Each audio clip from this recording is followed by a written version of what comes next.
मेरी हैसियत से ज्यादा मेरी थाली में तूने परोसा है। तू लाख मुश्किलें भी दे दे ईश्वर, मुझे तुझ पे भरोसा है। भोलेनाथ से उनके हर भक्त को आस है, इसीलिए सावन के हर सोमवार पर मंदिरों में भीड़ उमड़ पड़ती है। ऐसे में आज हम आपको अपने एस्ट्रोलॉजर के माध्यम से कुछ ऐसे उपाय बताएंगे जिन्हें करने के बाद जीवन की हर परेशानी दूर भाग जाएगी। सभी दर्शकों को मेरा नमस्कार। मैं आशु मल्होत्रा।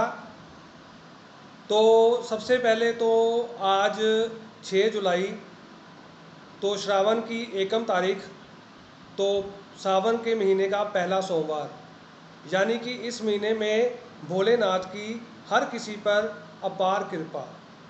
तो पहले तो सभी दर्शकों को सावन के इस महीने की और सावन के पहले सोमवार की बहुत बहुत शुभकामनाएं। भगवान भोलेनाथ जी की कृपा आप पर और आपके परिवार पर हमेशा बनी रहे और आपकी हर मनोकामना पूर्ण हो, यही कामना मैं आज करता हूँ।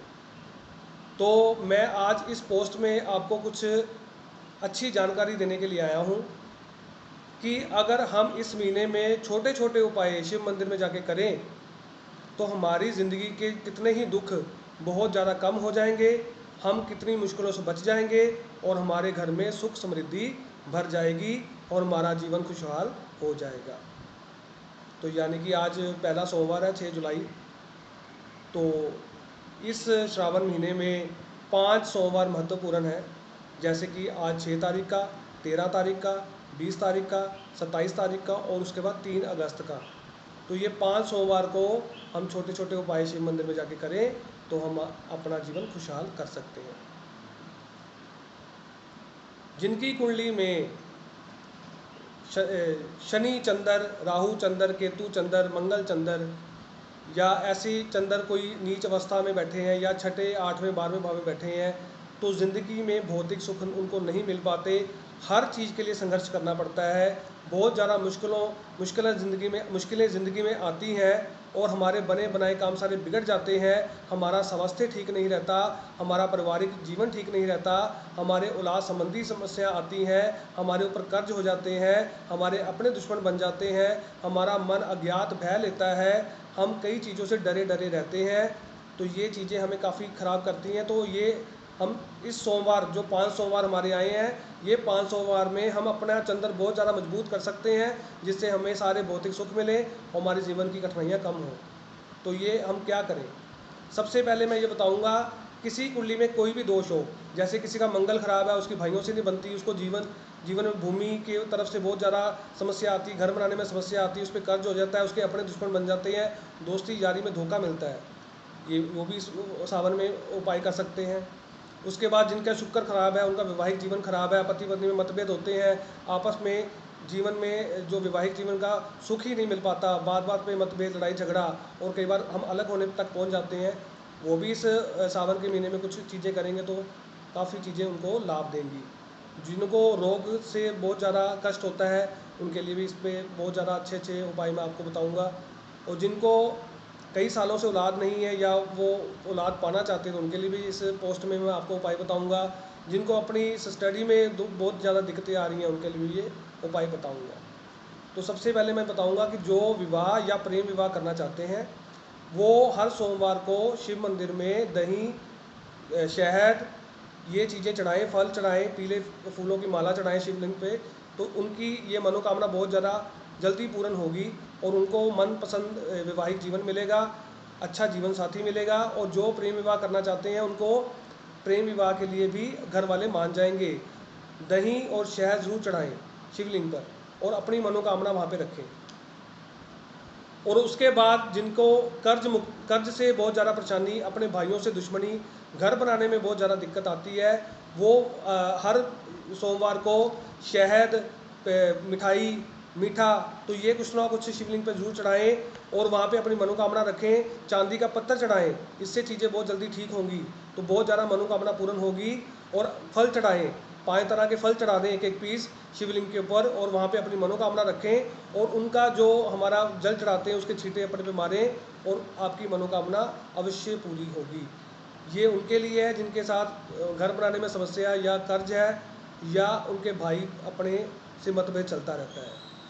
और जो लोग औलाद अपने जिनको औलाद नहीं हो रही काफ़ी देर से, अगर वो ये सुख चाहते हैं तो वो सोमवार को वहाँ पे चांदी की बांसुरी चढ़ाएं शिवलिंग पर, और उसके बाद हरी रंग की चूड़ियाँ चढ़ाएं और वहाँ पे अपनी मनोकामना रखें, पान के पत्ते चढ़ाएं, तो मीठा पान चढ़ाएं। इससे चीज़ें आपकी मनोकामना पूर्ण होगी और जीवन में मिठास मिलेगी आपको, पुत्र और पुत्री के प्राप्ति से आपके जीवन में मिठास होगी और आपकी बहुत ज़्यादा तरक्की होगी। अब जिनको रोगों से कष्ट होता है, बात बात पे उनको कोई ना कोई दवाई लगी रहती है या उनका मानसिक तनाव रहता है, तो उनके लिए बताऊंगा, आप मीठा दूध लें कच्चा, उनमें चीनी डालें, केसर डालें, वो जल चढ़ा के आप शिवलिंग पे चढ़ाएं। शिवलिंग पे चढ़ाने के बाद वो जल वहाँ से इकट्ठा करें, दोबारा शिवलिंग पे चढ़ा हुआ इकट्ठा कर लें अपनी मटकी में, और वो आप घर लाके घर पे सारे छींटे मारें और अपने नहाने वाले पानी में मिक्स करके स्नान करें। इससे आपको रोगों से मुक्ति मिलेगी। आप अगर ये रूटीन में करते हो तो आपके रोग काफ़ी कम होंगे, दवाइयाँ कम होंगी, आपका जीवन सुख से भर जाएगा और आप स्वस्थ हो जाएंगे, निरोगी जीवन आपको मिलेगा। तो ये करने से आपको काफ़ी लाभ होगा। इस समस्या से आप निदान पालोगे जो आपको रोगों से मुक्ति चल रही है, तो ये आप करें। और जिनको उसके बाद स्टडी में थोड़ी प्रॉब्लम आती है, वो सोमवार को जाके हल्दी, पीली दाल या पीली वस्तुएं चढ़ाएं और वहाँ पे पीली धोती रख के आए ब्राह्मण के लिए या पंडित को दें। इनसे भी चीज़ें बहुत ज़्यादा उत्तम होंगी और आपकी स्टडी में जो करियर में समस्या आ रही है वो आपकी आने वाले टाइम में जल्दी पूरी होगी और आपकी मनोकामना पूर्ण होगी। क्योंकि मैं बात करूं भोलेनाथ की, वो इतने भोले हैं, कोई अपने मन से निष्ठा से उनको कंकर भी मार आए तो उसको मन चाहा फल वो देते हैं। भोलेनाथ इतने भोले हैं, तो हम इस महीने में उनसे बहुत कुछ पा सकते हैं। आप सिर्फ जाके मन से जो भी अपने मन से मैंने आपको ये चीज़ें बताई हैं वहाँ पे चढ़ाएं, आपकी वो चीज़ ज़रूर पूरी होगी, वो मनोकामना आपकी अवश्य पूरी होगी। तो इस महीने में ये हम लाभ ले सकते हैं, तो इसका आप ज़रूर लाभ लें।